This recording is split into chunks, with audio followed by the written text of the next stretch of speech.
American का नाम लेना ही नहीं है। मैं किसी के मुंह से उसका नाम नहीं सुनना चाहता। जहां के लेटर लोगों को ट्रांसक्रिप्ट तो नहीं समझ आनी। खेल खेल में वो मुल्क से खेल गया, सबको बुला के इनसे इन्वेस्टिगेशन की जाए। माजरत करना चाहता, बिनफाज से कोई बेदरकारी।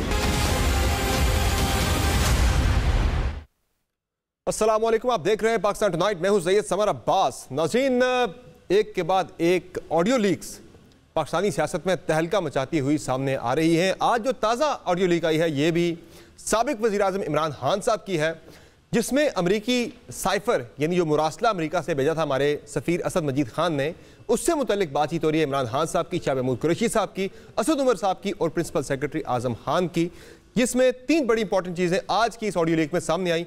एक तो खान साहब ने यह कहा कि अपने PS को वगैरह यानी प्रिंसिपल सेक्रेटरी को कह रहे हैं आज़म खान को कि चुप करके मर्जी के मिनट्स बनाने का वो कह रहे हैं उन्हें, और फिर इमरान खान साहब अमेरिका का नाम लेने से सख्ती से मना कर रहे हैं। ये एक और इंपॉर्टेंट चीज़ सामने आई कि वो अमेरिका जो साजिश कर रहा था उसके बारे में खान साहब कह रहे हैं इस मीटिंग के अंदर कि अमेरिका का नाम खबरदार कोई ले, ये बड़ा इंपॉर्टेंट मामला है, मुल्क का नाम किसी ने नहीं लेना, मैं किसी के मुँह से नाम ना सुनूँ अमेरिका का। फिर असद उमर साहब उस पर यह कहते हैं कि ये मुलाकात जो है इसका ट्रांसक्रिप्ट आपसे बार बार लेटर क्यों कह रहे हैं, यानी कि जो आपके पास जो दस्तावेज आई है इससे आप बार बार ख़त या मुरासला क्यों कह रहे हैं, लेटर क्यों कह रहे हैं। ये तो वो जो मुलाकात हुई थी हमारे एम्बेसडर असद मजीद खान के अमेरिकी एहलकार डोनाल्ड लू के साथ, ये उस मुलाकात का ट्रांसक्रिप्ट है। तो खान साहब ने कहा आवाम यही समझती है, आवाम को नहीं पता ट्रांसक्रिप्ट क्या बला होती है, तो ये लेटर इसे कहेंगे। अब इस मामले पे ज़ाहिर है जो बयानिया था अमेरिकी साजिश का वो दिन ब दिन मशकूक होता चला जा रहा है। अब इस पर क्या जो हालात हैं, जो सूरत हाल है, वो इस चीज़ का तकाजा नहीं करती कि अब तहकीकात हो जाए, दूध का दूध पानी का पानी सामने आ जाए कि यह साजिश थी या नहीं थी। क्योंकि खान साहब का जो मामला है वो मशकूक हो गया, गवर्नमेंट का फर्ज बनता है कि वो यहाँ तहकीकात करे और इस मामले को चैप्टर को हमेशा के लिए बंद कर दे अगर साजिश नहीं है। नंबर 2 नाज़रीन, आज मरियम नवाज साहिबा का जो एवन फील्ड रेफरेंस में जो बरी हुई गुज़श्ता रोज़ इस्लामाबाद हाई कोर्ट से अपील पर, उस पर नून लीग एक पूरा बयानिया बनाने की कोशिश कर रही है कि उनके साथ बड़ी ज़्यादती हो गई, लुट गए, बर्बाद हो गए, बहुत ज़्यादा उनके साथ जुल्म हो गया। लेकिन नाज़रीन जो अहम मामला है वो ये है कि एवन फील्ड अपार्टमेंट्स कैसे ख़रीदे गए, उनकी मनी ट्रेल कहाँ है। तकनीकी बुनियादों पर मरीम नवाज साहिबा की बरियत हुई है, क्या वो असल में बरियो ज़िम्मा हो गए इस मामले से कि एवन फील्ड अपार्टमेंट्स उन्होंने कैसे ख़रीदे। वो बरियो ज़िम्मा नहीं हुए, वो इस केस में टेक्निकल बुनियादों पर बरी तो हो गई हैं लेकिन मामले से अभी बरियो ज़िम्मा नहीं है। मनी ट्रेल उन्होंने बहरहाल देनी है इसकी। हफ्तावार महंगाई की शरह में फिर 0.95% का इजाफा हुआ है और लंदन से कुछ आम अपडेट्स आने वाली है। हमारे साथ प्रोग्राम में हमें ज्वाइन कर रहे हैं निहाल हाशमी साहब, पाकिस्तान मुस्लिम लीग नवाज़ के रहनुमा हैं और कुछ देर पहले ही मियां नवाज शरीफ साहब से मुलाकात करके हमारे प्रोग्राम में सीधे आ रहे हैं, तो उनके पास बड़ी इंपॉर्टेंट खबरें हैं। आज इनसे हम वो अहम खबरें लेंगे, क्या डिस्कशन हो रही है, क्या चल रहा है, क्या होने वाला है, मियां साहब का क्या प्लान है कब पाकिस्तान आने का। अली मोहम्मद खान साहब हमें प्रोग्राम में ज्वाइन कर रहे हैं, पाकिस्तान तहरीक इंसाफ के रहनुमा हैं, रुकन कौमी असम्बली अभी तक मौजूद हैं। नासिर हुसैन शाह साहब हमें प्रोग्राम में ज्वाइन कर रहे हैं पाकिस्तान पीपल्स पार्टी से। बहुत शुक्रिया मेहमानों का आपने प्रोग्राम में कीमती वक्त दिया। हाशमी साहब, आप मियां साहब से मुलाकात करके आ रहे, पहले तो मुझे ज़रा मुलाकात के अहवाल बताएं, क्या बात हुई, फिर मैं ज़रा ये साइफर वाले मामले पे आता हूँ ज़रा, लेकिन पहले मैं चाहता हूँ ज़रा बता दें क्या बात हुई, क्या मियां साहब क्या कह रहे हैं ये सारे मामलात पे, पाकिस्तानी सियासत पे, और किस दिन, किस तारीख को, किस हफ्ते को पाकिस्तान आने का इरादा रख रहे हैं। बिस्मिल्लाहिर्रहमानिर्रहीम। मैं मुलाकात करके आया नहीं, अभी भी मैं मियां नवाज शरीफ साहब के दफ्तर से आपसे बात कर रहा हूँ। मुलाकात में आपके मायनात सहाफ़ी जनाब मुर्तज़ा अली शाह भी थे, जावेद साहब भी थे, कौसर काज़मी साहब भी थे और भी दोस्त थे। अच्छा। तो मरकज़ जो है पाकिस्तान की सियासत का वो यकीनन पाकिस्तानी है, लंदन नहीं है। लंदन में तो दोस्त आके मिलते हैं, अहबाब मिलते हैं और जो पाकिस्तान में वाक़यात हो उसको डिस्कस करते हैं। फैसले तो यही होते हैं पाकिस्तान के अंदर ही नहीं, फैसले नहीं होते हैं, फैसले पाकिस्तान के पार्लियामेंट में होते हैं। पाकिस्तान के जो पार्टी के फैसले वो जरूर यहाँ पे होते हैं। पाकिस्तान में जो गलत काम हो रहा है उसको हम देख करके उस पर डिस्कशन जरूर कर रहे होते हैं। और आज आपने जैसे अपने इंट्रो में ये बात की साइफर के हवाले से या जो ऑडियो लीक्स के हवाले से, उस पर जरूर बात हुई है। ये बात जरूर आज यहाँ पे ख्वाजा आसिफ साहब भी थे, ये बात जरूर हुई है कि इमरान खान साहब ने कहा कि आवाम को क्या मालूम, ये आवाम को क्या पता, हम जो चाहेंगे बता देंगे। तो इस तरह की बात। और फिर इमरान खान साहब ने जिस तरह से पाकिस्तान की सिक्योरिटी का ब्रीच किया है, जिस तरह से पाकिस्तान की सलामती को दांव पे लगाया, जिस तरह से अवाम के साथ झूठ बोला है, जिस तरह से इन्होंने साइफर को डेवलप किया, हम यकीनन इस पे बात करते हैं, हम बड़े परेशान रहते हैं। ना सिर्फ हम सब, मियां नवाज शरीफ भी इसे सोचते हैं कि ये खुदगर्जी की इंतहा है, ये फितने की इंतहा है कि शख्स तंदुरुस्त तो तवाना है मियां साहब, कोई बीमारी हमारी इस तरह की बजाय नजर नहीं आ रही, बिल्कुल सेहतमंद है, पाकिस्तान आने के लिए तैयार हैं, कोई ऐसा मसला नजर नहीं आया आपको? नहीं, पाकिस्तान वो आएंगे, उनका मुल्क है और जरूर आएंगे और जल्दी आएंगे। देखिए ये वर्ड भी सुन रहे नहीं, ये हाजी साहब ये दोनों अल्फाज, ये दोनों जुमले हम सुन रहे हैं कि आएंगे, अपना मुल्क है, जल्दी आएंगे। कब आएंगे, कोई तारीख शारीख कोई ऐसा तयन हुआ, ऐसा कोई ज़ेर गौर है कि किस महीने में, किस हफ्ते में आ रहे? महीना बता दें, चले तारीख महीना बता दें किस महीने में आ रहे हैं। अहलिया भी बीमार थी तो उन्होंने नवंबर में आ रहे हैं क्या? छोड़ के आ गए थे पाकिस्तान, तो उनका तो ट्रैक रिकॉर्ड है कि वो अपनी बीमार अहलिया शरीक हयात को छोड़कर वो तो हो गया साहब, बिल्कुल रिकॉर्ड पे है, ये सब कुछ तो रिकॉर्ड पे है। क्या नवंबर में आ रहे हैं मियां साहब? तस्दीक करते हैं इंशाअल्लाह ताला, नवंबर में आ रहे हैं, नवंबर में आ रहे हैं। इस्लामाबाद या लाहौर? लाहौर ही आएंगे ऑब्वियसली, लाहौर है, जिंदा दिलानों का शहर है लाहौर, लाहौर तो लाहौर है, मियां साहब का भी घर है, पाकिस्तान का दिल है, पाकिस्तान की सियासी का मरकज है, तो लाहौर को कैसे भूल सकता है कोई? तो ये ना हो कि सर मुंडाते ही ओले पड़ जाए, लाहौर उतरते साथ ही जो है ना गिरफ्तारी वाला मामला हो, जेल जाना पड़ जाए। इस्लामाबाद में देखिए गिरफ्तारी और जेल से मियां नवाज शरीफ रैली शैली निकाल के यहाँ से आप लेके जाए, कोई इस तरह की चीजें नहीं। नवाज शरीफ साहब गिरफ्तारी और जेल की कभी परवाह नहीं की है, वो पहले भी आए थे, गिरफ्तार होने के लिए आए थे ना, उन्हें 10 साल की सजा दी थी, तो बेटी का हाथ पकड़ के मरियम का आ जाते हैं और सीधा सीधा गिरफ्तारी देते हैं, वो गिरफ्तारी के लिए आए थे ना, वो बता रहे थे उस्मा के मकसद पे बैठने तो नहीं आए थे, चले गए थे यहाँ जी, फिर चले गए। क्यों कहते हैं, आप मुझसे ज्यादा बेहतर जानते हैं, क्योंकि उनके साथ दौरान कैद जो रवैया अख्तियार किया गया, उनके खाने में जिस तरह से और उनके जिस तरह से उनके प्लेटलेट्स गिरे, तो ये कैबिनेट ने और डॉक्टर राशिद यास्मीन ने ये कहा था कि इनकी जिंदगी को शदीद खतरा लाहक है, तो पाकिस्तान गवर्नमेंट ने उन्हें फोर्स किया आने के लिए। तो वो तो आज भी पछता रहे हैं कि वो क्या हमने कर दिया उस वक्त। मेडिकल रिपोर्ट्स पे भी शक का इजहार कर रहे हैं, सारा वो कह रहे पत्नी क्या हो गया उस वक्त। बहरहाल ये अवाम को तो नज़र आ रहा है कि क्या हुआ था। वो लोग सवाल करते हैं कि मियाँ साहब जो है उनकी बीमारी कैसी बीमारी है कि जो ही खान साहब की गवर्नमेंट थी तो वो ज़्यादा बीमार थे, गवर्नमेंट गई तो सारे ठीक होना शुरू हो गए। नासिर हुसैन शाह साहब, अब ये मामला बड़ा इंपॉर्टेंट आ गया जी। एक और ऑडियो लीक आज सामने आ गई है इमरान खान साहब की, जिसमें 3 इंपॉर्टेंट बातें हो रही हैं। मैं ज़रा पहले एक क्लिप आपको सुना देता हूँ। इस पर ऑब्वियसली अली मोहम्मद खान साहब का मौक़िफ़ भी लेंगे कि अमरीकी साजिश का बयानिया जो है वो उसे एक के बाद एक धचका लग रहा है, बड़ा शदीद किस्म का। जरा सुन लें नाज़रीन आज के ताज़ा क्लिप के अंदर क्या बातें हो रही हैं। उसमें हमने सिर्फ कहना है कि वो जो लेटर है ना उसकी चुप करके मिनट्स लिया होता है।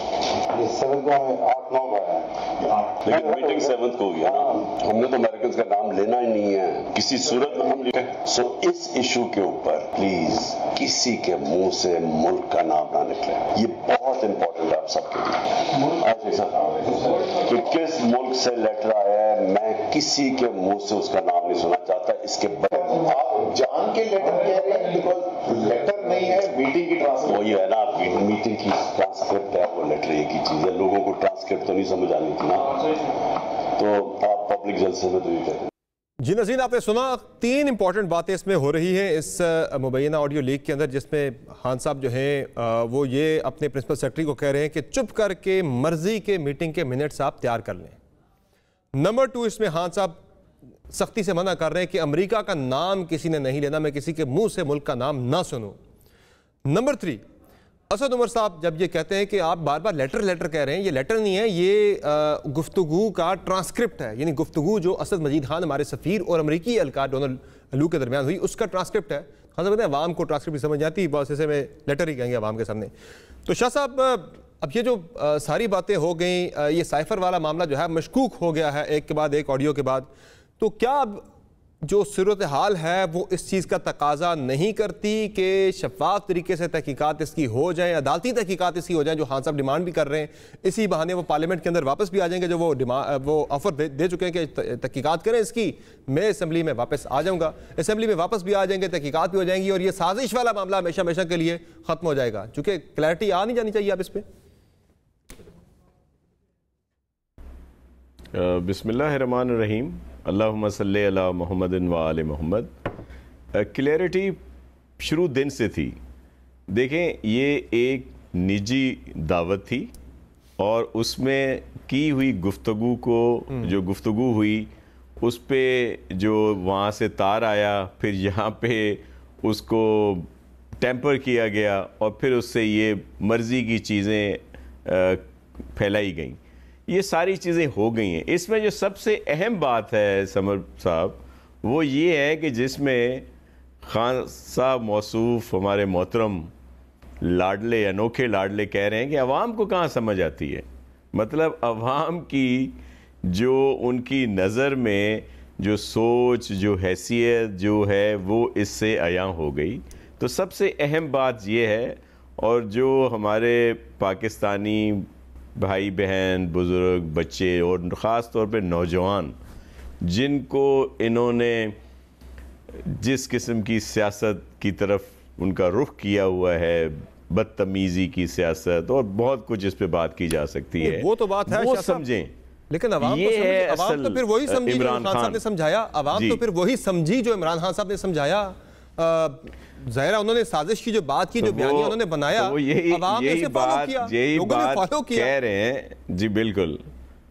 तो मैं वही फॉलो किया, तो वो समझे उनको फॉलो करने वाले कि वो क्या समझते हैं और उनकी नज़र में उनकी हैसियत क्या है। वो ये समझ रहे हैं कि वो क्या समझेंगे, ये खुद उस पर वो जोर दें, जहन लगाएं कि खान साहब की असल नीयत और उनकी सारी चीज़ें सामने आ गई। अब रही बात जो आप कह रहे हैं कि जी इसका तहकीकात कराई जाए, तो हम तो पहले दिन से हमारा मौक़िफ़ तो है बिल्कुल हो जाए, दूध का दूध पानी का पानी हो जाएगा। लेकिन हम तो समझ रहे हैं ये झूठ है।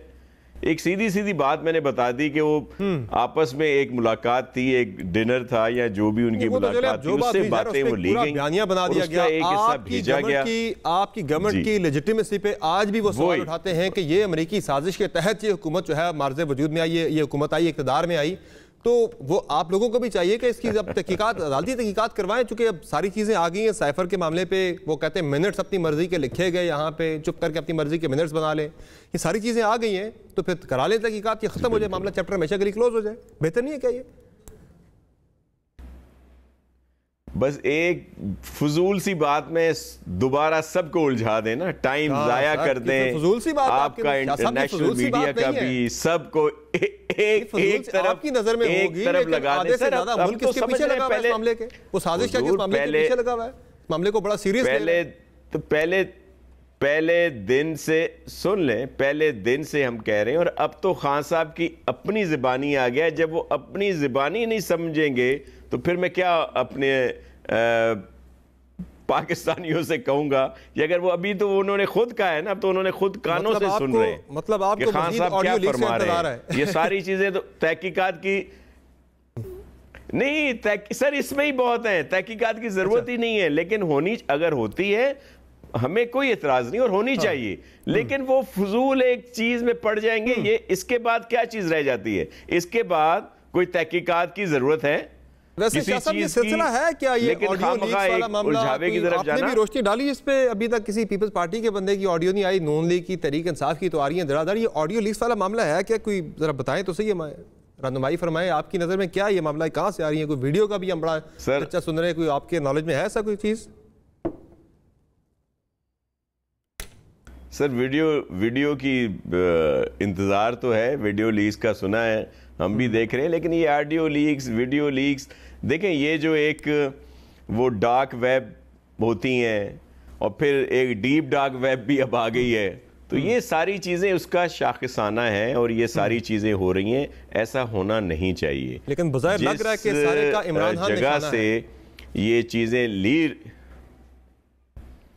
नहीं, तो उसमें नून लीग की भी आ रही है, उस वक्त किसका निशाना है? दूसरी एक और बात तो बताएं मुझे कि जो आने वाली चीज़ें हैं, ऑडियो लीक्स हैं, उनका खान साहब को कैसे पता चला है? वो जब भी फरमा रहे थे कि जी मरियम बीबी की एक और ऑडियो लीक्स आने वाली है या नून लीग वालों की एक और ऑडियो लीक्स आने वाली है, तो खान साहब को पहले कैसे पता है? कि आया खान साहब ने वो कुछ इसके लिए पीछे उनका हाथ है या किसका हाथ है? उनका हाथ तो ये बहुत सारी चीजें जिस पर क्वेश्चन हो सकता है। अली मोहम्मद खान साहब से ये जानते हैं, अली मोहम्मद खान साहब, ये एक तो आज की ऑडियो लीक सामने आ गई है जिसमें खान साहब अमेरिका का नाम लेने की बात कर रहे हैं कि नहीं लेना किसी ने, वो कह रहे चुप करके इसके मिनट्स बना दें, अपने प्रिंसिपल सेक्रेटरी को कह रहे हैं ऑडियो लीक के वाले से। फिर वो कह रहे हैं कि ये ट्रांसक्रिप्ट नहीं है, आवाम को नहीं समझ आती इस चीज़ की, छोड़ें इसको जो है ना लेटर ही कहेंगे। और इससे पिछली वाली जो हुई थी, जो लीक आई थी पहली वाली, उसमें भी जो प्रिंसिपल सेक्रेटरी प्राइम साबिक वज़ीर-ए-आज़म इमरान खान के, वो भी अपनी मर्जी के मिनट्स लिखने की बात कर चुके हैं। ज़रा आपको वो क्लिप भी सुना देते हैं कि वो एग्जैक्टली उन्होंने अपनी मर्जी के मिनट्स बनाने की क्या बात की थी, ज़रा वो भी सुन लें। एक भी लिखा तो शामिल कुरैशी और फॉरेन सेक्रेटरी को शामिल कुरैशी करेंगे कि वो लेटर पढ़कर सुनाए, तो जो भी सुनाएंगे ना मेरे पास कॉपी और वो नहीं बदल देंगे जी, इसको कापी बदल देंगे अपनी मर्जी के मिनट्स, उन्होंने कहा हम बना देंगे। तो अली मोहम्मद खान साहब, ये तो आपका सारा जो साजिश का बयानिया था उसको शदीद धचका नहीं लग रहा ये ऑडियो लीक से, और शायद आगे मजीद भी आए? ये दो जो अब तक आई हैं उनसे तो बहुत बुरी तरह से आपका ये बयानिया मुतासर हुआ, साजिश वाला, शक में पड़ गए सारे। बहुत शुक्रिया समझ साहब। बिस्मिल्लाहिर्रहमानिर्रहीम, अल्लाहुम्मा सल्लि व सल्लिम मुबारक अला सय्यिदिना मुहम्मद।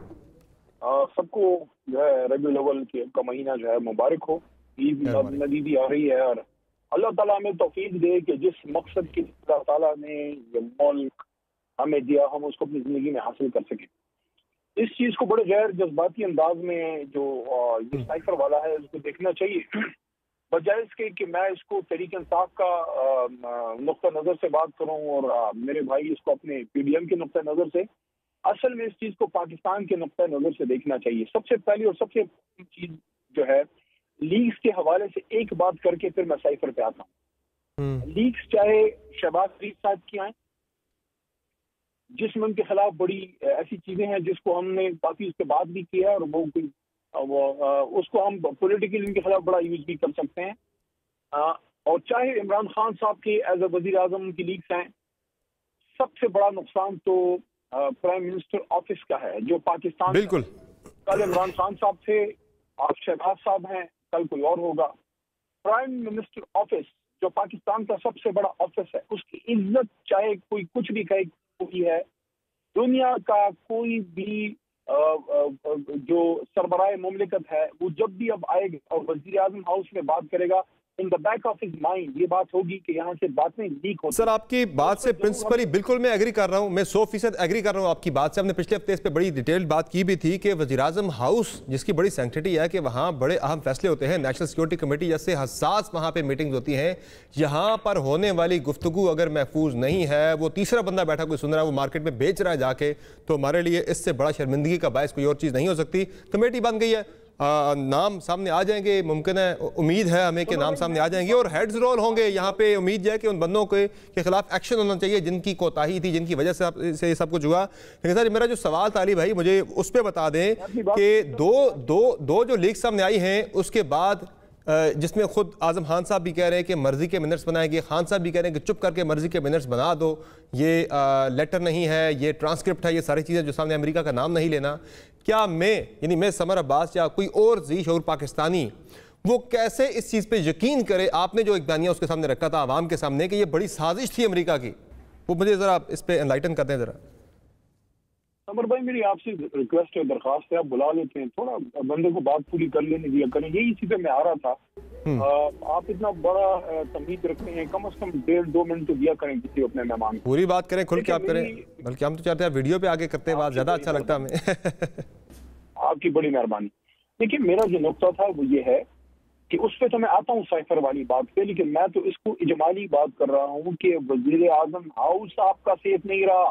पाकिस्तानियों, ये आज जो भी सियासी फायदा ले रहा है, लेकिन वजीर आजम हाउस जो मुल्क का सबसे बड़ा हाउस है, देखिए सदर मुमलिकत रियासत का सबसे बड़ा घर है, लेकिन अवाम का घर वजीर आजम हाउस है। अवाम का मुंतखब वजीर आजम चाहे मियाँ साहब थे चाहे खान साहब हैं, ठीक है जी। अब साइफर पे आते हैं। साइफर में सबसे इंपॉर्टेंट चीज जो साबित हुई है वो ये है कि जो पीडीएम के दोस्त कहा करते थे कि ये तखयलाती चीज है, कोई साइफर नहीं है, कोई खत नहीं है, कोई ऐसा मरासला नहीं है, तो अंदर की बातें सामने आ गई। नंबर प्रूव हो गया कि साइफर था, नंबर 1। नंबर 2, इमरान खान साहब ने पब्लिक में क्या बात की थी? उन्होंने ये कहा था कि मुझे धमकी दी है, साजिश हुई है, और उस साइफर के पार्ट 1 में खान साहब आखिरी 4 सेकंड में क्या कहते हैं? अल्फाज दोबारा चलाएं। खान साहब कहते हैं है तो ये साजिश ही। तो अंदर वही बात कर रहे हैं इमरान खान जो आम पब्लिक में कर रहे हैं। अच्छा, अमेरिका की बात शुरू में क्यों नहीं की? वो 27 अप्रैल आपको याद होगा जलसे में भी उन्होंने नाम नहीं लिया था। उसकी रीजन ये थी कि वो नहीं चाहते थे कि सिफारती ताल्लुकात में कोई बहुत ज्यादा नुकसान हो, लेकिन जब अमेरिका का नाम सामने आ गया उसके बाद बात करना शुरू हुई। तो ये जो अंदरूनी गुफ्तगू जनाब इमरान खान साहब की हुई है, उससे इमरान खान साहब का स्टैंड विंडिकेट हुआ है कि वो बात जो नेशनल सिक्योरिटी कमेटी कर रही थी कि ये एक ब्लैटेंट इंटरफेरेंस है। आप जो कह रहे हैं कि मुरासला आया, अली मोहम्मद खान साहब आप कह रहे हैं मुरासला आया, लेकिन असद उमर साहब तो कह रहे हैं, असद उमर साहब तो उस ऑडियो लीक के अंदर कह रहे हैं ये तो ट्रांसक्रिप्ट है हमारे एम्बेसडर की और अमरीकी एहलकार की गुफ्तगू का ट्रांसक्रिप्ट, आप इससे खत क्यों कह रहे हैं बार बार? तो खान साहब कहते हैं यार अवाम को तो समझ नहीं आती कि यार अब छोड़े, आप खाती गए। देखें मेरे भाई, मेरी बात सुने, अगर आप इस तरह से अंदर बैठी गुफ्तगू की एक एक नुक्ते को निकालेंगे जो किसी ने लीक करके निकाली है, जो मुल्क दुश्मनी की है उसने अपनी तरफ से, और उसने अपनी तरफ से इमरान खान साहब का बयान उड़ाने की कोशिश की है, वो तो अल्लाह इमरान खान के साथ है कि सच्चा साबित हो गया। ये लोग कहते थे कि मुरासला नहीं है, साबित हो गया मुरासला है। ये लोग कहते थे साजिश नहीं है, इमरान खान अपनी उसी अंदरूनी गुफ्तगू में कह रहे हैं कि है तो साजिश ही, बाकी मुरासला ही है, खत नहीं था। ये ट्रांसक्रिप्ट जो असद उमर साहब की बात है मुरासला ही था, और इमरान खान साहब ने मुरासला ही का इनाम लिया है। शुरू में उसको खत कहा गया, लेकिन बाद में जो बात सामने है वो यही है कि मुरासला था। मुरासला किसने भेजा? आसिफ मजीद साहब ने भेजा कि जो उनको उधर धमकी मिली थी उन्होंने उसके इधर मुरासले की सूरत में भेजा। अब मुझे आप एक बात बताएं, इमरान खान साहब जब वजीर आजम थे, उनके नीचे जो नेशनल सिक्योरिटी कमेटी बैठी थी जिसमें जिम्मेदार लोग थे, उनके नाम लेना मुनासिब नहीं, वो सारे बैठे थे दिफा के जितने भी लोग थे। इमरान खान साहब के नीचे पहली तो बात यह है कि पाकिस्तान के दिफा के इदारे के लोग किसी के नीचे बैठ के भी कोई गलत बात एक्सेप्ट नहीं कर सकते। वहां से बात क्या आई? वहां से बात ये आई कि ब्लेटेंट इंटरफेरेंस है, खुलम खुला मुदाखलत है। बिल्कुल। लेकिन अगर चलो इमरान खान साहब के नीचे नेशनल सिक्योरिटी मीटिंग्स के मिनट्स, खुदा न खास्ता उसका मतन चेंज किया, देखिए मिनट्स लिखना वो तो अली मोहम्मद साहब उस मीटिंग के अंदर तो फिर ये बात भी हुई थी, उस मीटिंग के अंदर तो फिर कथा करार भी माफ, उस मीटिंग के अंदर ये बात भी हुई थी, कौमी सलामती इदारों के जो वहाँ पे सरबराहान बैठे थे उन्होंने ये बात की थी वहाँ पे कि हमारे दाखिली सियासी उमूर में मुदाखलत है, लेकिन ये साजिश नहीं है। बात तो सुन लिया करो ना जी अली भाई। इमरान खान साहब के नीचे उनके प्रिंसिपल सेक्रेटरी आजम खान थे। अगर कोई ये कहता है कि उन्होंने मिनट्स चेंज किए, तो शहबाज शरीफ जब वज़ीर आज़म थे और उनके नीचे जब नेशनल सिक्योरिटी कमेटी की मीटिंग हुई, तब तो आजम खान उनके प्रिंसिपल सेक्रेटरी नहीं थे। वही मुरासला था, उस पर वही रिजल्ट आया, और उसी नेशनल सिक्योरिटी की दूसरी कमेटी ने भी ये कहा कि ब्लेटेंट इंटरफेरेंस है। तो अब आप मुझे बताएं, साजिश किसी ने नहीं कहा उसको। ये फिर हम 3 महीने पहले की बहस पे उलझ जाएंगे, 4 महीने पहले की साजिश थी या मुदाखलत में। से एक ब्रेक लेता हूँ, ब्रेक से वापस आएंगे, मजीद डिस्कशन कंटिन्यू करेंगे, और बड़ा अहम मामला है मरियम नवाज साहबा का, उस पर भी हमने बात करनी है। ब्रेक के बाद हमारे साथ रहिएगा।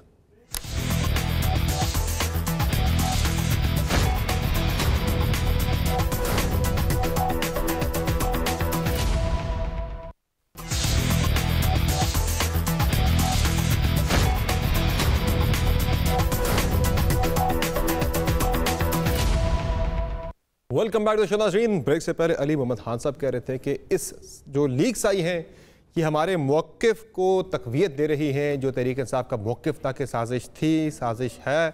तो इस पर हाशमी साहब जो मैंने सवाल किया था नासिर हुसैन शाह साहब से कि इतना कुछ आ गया है, अब तो मेरे ख्याल से आपके लिए ज़्यादा सेफ़ और ज़्यादा बेहतर हो गया है कि तहकीकात करवा लें, ताकि जो रही सही कसर है साजिश के बयानिए की वो भी सारी निकल जाए। क्या मुज़ाहिका अब? समर भाई देखिए, नासिर साहब ने भी ये बात की, मैं भी आपसे ये बात कहता हूँ कि अब तहकीकात से मराहिल आगे गुजर चुका है। जब आप ऑडियो और वीडियो को सामने देखते हैं और उनकी फॉरेंसिक अगर हो जाए, तो फिर इसमें तो बड़ा क्लियर वर्डिक्ट आ जाना चाहिए। इनको चाहिए कि ये मैं समझता हूँ जो जिम्मेदार है रियासत के, उनको उनकी जिम्मेदारी है कि ये सिक्योरिटी ब्रीच भी है। और इमरान खान साहब ने जिस तरह से इदारों का मजाक उड़ाया, जिस तरह से अवाम का मजाक उड़ाया, जिस तरह से हमारी फॉरेन रिलेशन को खराब की, जिस तरह से कौम से रियासत मदीना के नाम से झूठ बोलते रहे, जिस तरह से अवाम को बेवकूफ बनाते रहे, जिस तरह के पाकिस्तान के फाइनेंस के साथ खेलते रहे, वो इसको एक सट्टा खेल समझते हैं। पाकिस्तान के सियासत को सट्टे के तौर पे खेलना चाहते हैं, हर हाल में वजीर आज़म बनना चाहते हैं। कीमत हम अदा करें, आप और हम 22 करोड़ लोग अदा करें, और ये लाडला अनोखा खेलों को मांगे चांद। तो मैं समझता हूँ कि ये तो बड़ा क्लियर हो गया, आवाम को सोचना होगा कि किस तरह। देखिए, ज्यादती तो हमारे कायद के साथ हुई थी, मरियम नवाज साहबा के साथ हुई थी, मियां नवाज शरीफ के साथ हुई थी। उनके घरों को ले लिया गया था, उनके पर इल्जाम होते रहे, उनके पर 3 रेफरेंस फाइल किया गया, उनको जाली तरीके से उनको सजा दिलवाई गई और सारा कुछ आया है आज। तो ये कौन से आसमान, मैंने दूध से धुले हुए इमरान खान साहब ये रियासत को भी चैलेंज कर रहे हैं, कभी मीर जाफर कहते हैं, कभी मीर सादिक कहते हैं, कभी न्यूट्रल करते हैं, कभी ये सारा आप उन्हें गलत साबित कर सकते थे। यू हैव अ चांस, अभी भी आपके पास चांस है। अदालती तहकीकात का वो मुतालबा कर रहे हैं बार बार, अदालती तहकीकात कराए, सारा दूध का दूध पानी का पानी हो जाए और बिल्कुल खान साहब की सियासत का जनाजा निकाल दें। आप साजिश का भी कराएं तहकीकात। देखिए खान साहब की कोई सियासत नहीं है कि उनके जनाजा निकाला जाए। खान क्यों नहीं साहब है? आपको मार पड़ रही है पंजाब में, ज़मीनी इंतखाबात के अंदर 20 में से 15 सीटें वो जीतते, आप इसे सियासत नहीं कहते हैं। नवाज शरीफ हाशमी साहब, वो सियासत थी डेवलपमेंट की, वो सियासत थी मोटरवे की, वो सियासत थी सी पैक की, वो सियासत थी मेट्रो बसेस की, वो सियासत थी बिजली घर की। इसके आजकल हो रही है, आजकल तो नैब की सियासत हो रही है, सियासत में बड़ा आजकल तो नैब की सियासत हो रही है। आप भी आजकल नैब की एनआरओ की सियासत कर रहे हैं। बातों के साथ खड़े हो तो बड़ा अफसोस का मुकाम है। आप भी तो आजकल नैब की और एनआरओ की सियासत कर रहे हैं। आपको भी खान साहब को खेलने के लिए अनोखे लाडले को चांद चाहिए, तो आपको भी ये अनोखे लाडले, आपको खेलने के लिए नैब चाहिए, एनआरओ चाहिए आपको। ना हमें एनआरओ नहीं चाहिए। मरियम एक फीमेल होते हुए सैकड़ों बार अदालत में जाती रही है, कभी अदालत से भागी नहीं है। वो फेस किया है, ब्रेवरी उसने फेस किया है, कभी एनआरओ नहीं लिया है मरियम ने। ओपन कोर्ट में ओपन ट्रायल हुआ है, उस ओपन ट्रायल में उनको बरी की गई है तकनीकी बुनियादों पर, तकनीकी बुनियादों पर बरी हुई है। आपने नैब का कानून ही बदल दिया तो बरी होना था ना सर। नैब के आपने दांत ही निकाल दिए, नैब के प्रोसिक्यूटर के पास कुछ था ही नहीं वहां पे बयान करने के लिए, क्योंकि ये बारे सबूत तो अल्टीमेटली आप लोगों के ऊपर ही था, मरीम नवाज साहब पे था, मियां नवाज शरीफ के ऊपर था कि जो लंदन की प्रॉपर्टीज़ हैं वो कैसे खरीदी गई, खरीदी थी नहीं थी, कैसे खरीदी गई, उस पर बहुत तजाद है, बहुत बड़ा तजाद है। मैं जरा आपको सुना भी देता हूँ। नहीं, मैं जरा सुना दे, चले आप कह रहे तजाद नहीं है, मैं कह रहा हूँ तजाद है। साकिब निसार साहब को छोड़ें, मैं जरा तजादात आपके नाज़रीन के सामने जरा रखते तो दोबारा से कि तजादात क्या थे। पहले इनकार किया जाता रहा कि हमारा इन प्रॉपर्टीज के साथ कोई ताल्लुक है ही नहीं। हसन नवाज साहब तो कहते रहे मैं तो किराए पे यहाँ पे रह रहा हूँ, किराया मेरा पाकिस्तान से है। तो जरा सुन लें। It's on a rent. I'm ring on a rent basis which comes from every quarter from Pakistan. London में प्रॉपर्टीज तो दूर की बात है, मेरी पाकिस्तान में भी कोई प्रॉपर्टी नहीं है। मैं अपने वालिद के साथ रहती हूँ। मुझे समझ नहीं आई कि मेरी और मेरी वालदा की और बहन भाइयों की प्रॉपर्टीज ये कहाँ से निकाल के ले आए हैं। जिन अरबों रुपए की मे फेयर की प्रॉपर्टीज की ये बात कर रहे हैं, ये तो पहले पता नहीं है। बताएं कौन सी प्रॉपर्टीज है, लाएं दिखाएं, उसका कोई प्रूफ लाएं। अब एक वो साइड है जहां बिल्कुल ही इनकार किया जा रहा है कि हमारी है ही नहीं है, मुकम्मल ला ताल्लुकी का इजहार किया जा रहा है कि हमारी ये प्रॉपर्टीज़ थी ही नहीं। अब बाद में जब ये मामला पनामा वाला खुला तो फिर तस्लीम किया गया, लेकिन उस तस्लीम करने के अंदर भी इतने तजादात हैं कि कैसे ली गई, वो तजादात भी जरा सुन लें।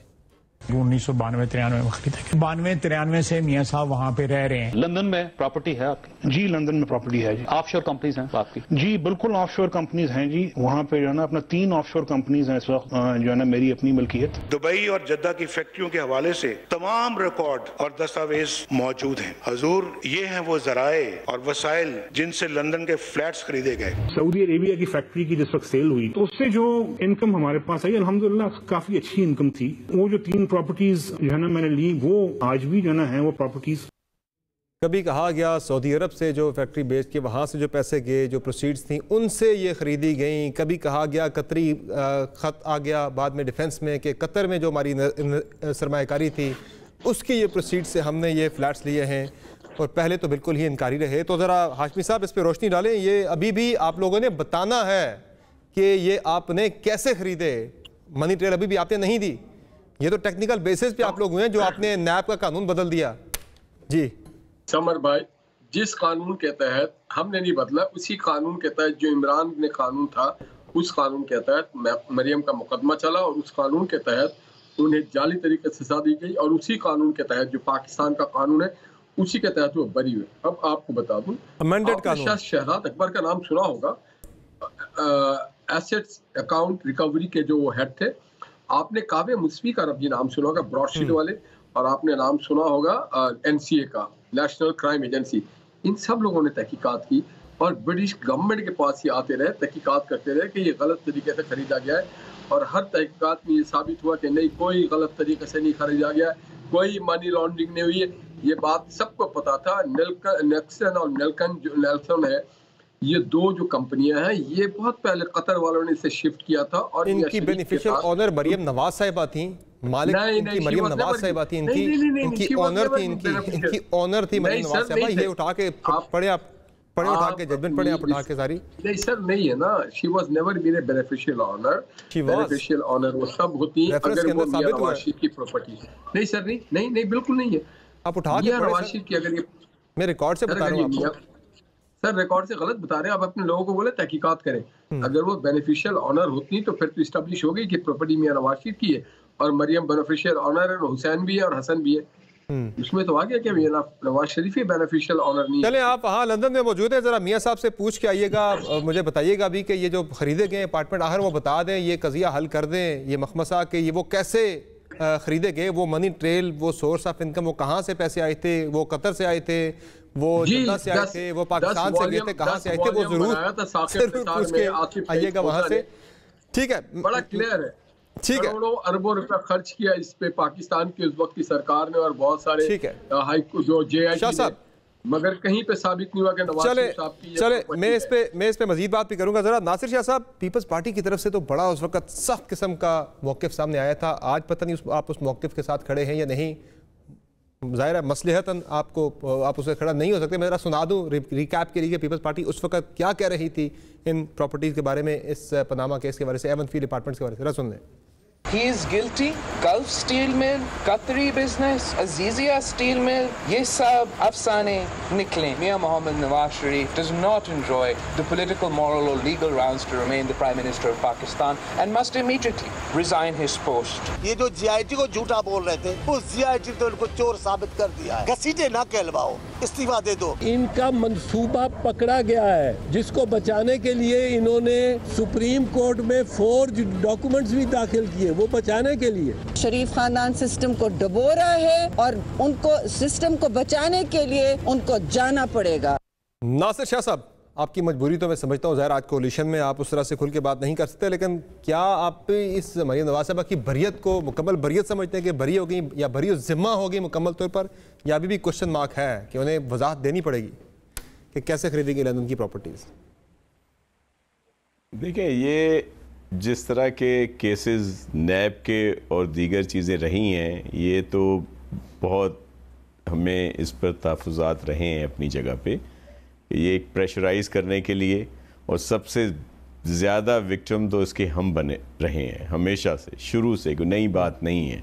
लेकिन ज़ाहिर है ये एक काला कानून था जिस पर प्रेशर डाल के, जिसको बड़ा प्रेशराइज़ किया जाता था हर तरह से। फिर आपने देखा कि जो फ़ैसले आए, जिस तरह आए, उन पर भी बहुत ज़्यादा क्वेश्चन मार्क है। तो ये हमारे मौक़िफ़ रहा है एक दूसरे के ख़िलाफ़ बहुत सारी, ये तो अपने थोड़ी सी चीज़ें चलाई हैं, इससे ज़्यादा चीज़ें भी हैं। ये तो इशू ये है कि जो आज वाली बात जिस पे अभी ठीक है, तो मेरे मोहतरम है अली मोहम्मद ख़ान साहब, अब जैसे वो सेंसिटिविटी और एक प्रेस्टीज की बात कर रहे थे कि वज़ीर आज़म हाउस का ये बहुत बड़ी चीज़ है, वहाँ से इस तरह की चीज़ें नहीं होनी चाहिए। हम भी समझते हैं कि ये ऐसा नहीं होना चाहिए, लेकिन इसके साथ साथ वज़ीर आज़म जो हैं उनकी भी बहुत सारी उनकी ज़िम्मेदारी भी बनती है कि वो मुल्क का जो इस्तेकाम है उनको फोकियत होनी चाहिए। उन्होंने हल्फ उठाया हुआ है और वो उस पर आकर जिस तरह की ये बयानियाँ बना रहे थे या जिस तरह की बातें कर रहे थे, जो एक साजिश बुन रहे थे और जो समझ रहे थे कि अब मैंने नहीं रहना, तो वो किसी मुल्क पर इल्ज़ाम लगाकर बैन अल-अक़वामी तौर पर भी एक बहुत बड़ा धचका लगा रहे थे पाकिस्तान को। दूसरी बात ये कि साजिश ये जो आया था सारा कुछ, ये तो इसकी डेट वेट भी उन्होंने खुद बताई है। उसके बाद तो बड़े अच्छे मरासिम रहे इनके, जो लोग भी अमेरिका से आए, और फिर अब भी उनको रेड कार्पेट दिया जाता है KP में और बड़ी कोशिशें की जाती हैं। तो ये बात मुझे समझ में नहीं आई कि एक तरफ तो उनको मौरद इल्ज़ाम और लोगों में अवाम में जाना है तो उनको बहुत बुरा भला कहना है, और फिर खुद जो है उनकी खुशनुदी के लिए और उनकी बहुत हर तरह से बिच जाना है। मुझे एक ब्रेक पे जाना है। दो रवैये हैं जी। ठीक है शाह साहब, मुझे एक ब्रेक पे जाना, माज़रत खाओ। नाज़रीन, एक ब्रेक लेते हैं, ब्रेक से वापस आएंगे। खान साहब ने इस्लामाबाद में जो एडिशनल सेशन जज हैं ज़ेबा चौधरी साहिबा, उनकी अदालत में आज चले गए। सरप्राइजिंगली सरप्राइज़ भी दिया जाके वहाँ पे कि हमें माफ़ी मांगने आ गए, जज साहब वहाँ मौजूद नहीं थी। खान साहब, हम एक पैगाम दे के आए, उस पैगाम पर हम एक ब्रेक के बाद बात करेंगे। हमारे साथ रहिएगा।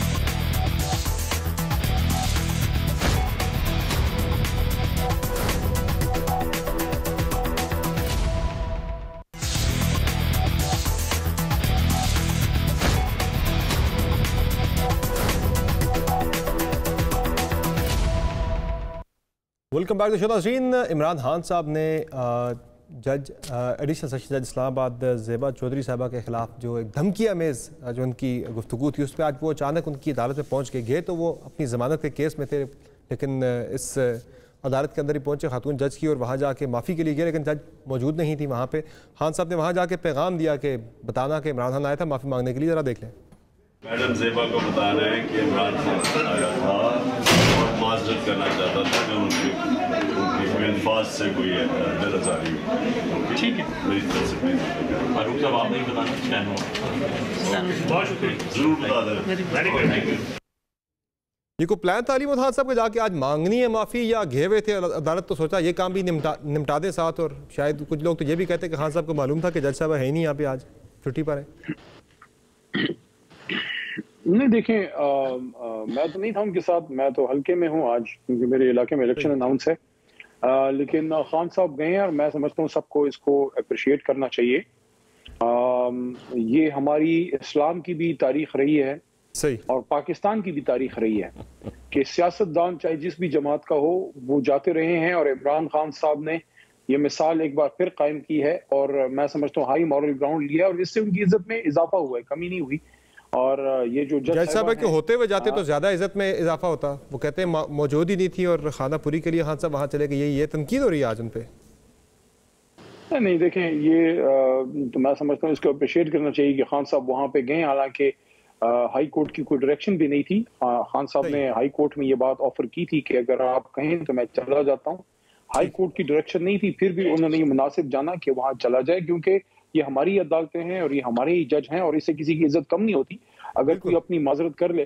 और एक और भी चीज है, देखें जिस तरीके से इमरान खान साहब ने अपने आप को अदालत के सामने सबमिट किया तो क्या ही अच्छा होता कि मियां नवाज शरीफ साहब और जो मौजूदा इसाक डार साहब आए हैं ये भी अपने आप को सबमिट करते और ऐसे सूरत हाल में सबमिट करते। बहुत शुक्रिया माजरत खान सर, प्रोग्राम का टाइम खत्म हो गया है। तमाम सियासतदानों को, तमाम लीडरान को वो आवाम के लिए ज़ाहिर है एक मिसाल होते हैं, लोग उन्हें फॉलो करते हैं, तो उन्हें कानून की बालादस्ती का एहतराम करना चाहिए और अदालतों में बिल्कुल पेश होना चाहिए, ताउन करना चाहिए, जैसा अली खान साहब के बकौल खान साहब ने किया। लेकिन इस पर मुख्तलिफ आरा है कि यह बेहतर अंदाज था या नहीं था, इस पर अगले प्रोग्राम में मज़ीद बात होगी। आज शो में इजाज़त दीजिए, अल्लाह ने के बाद।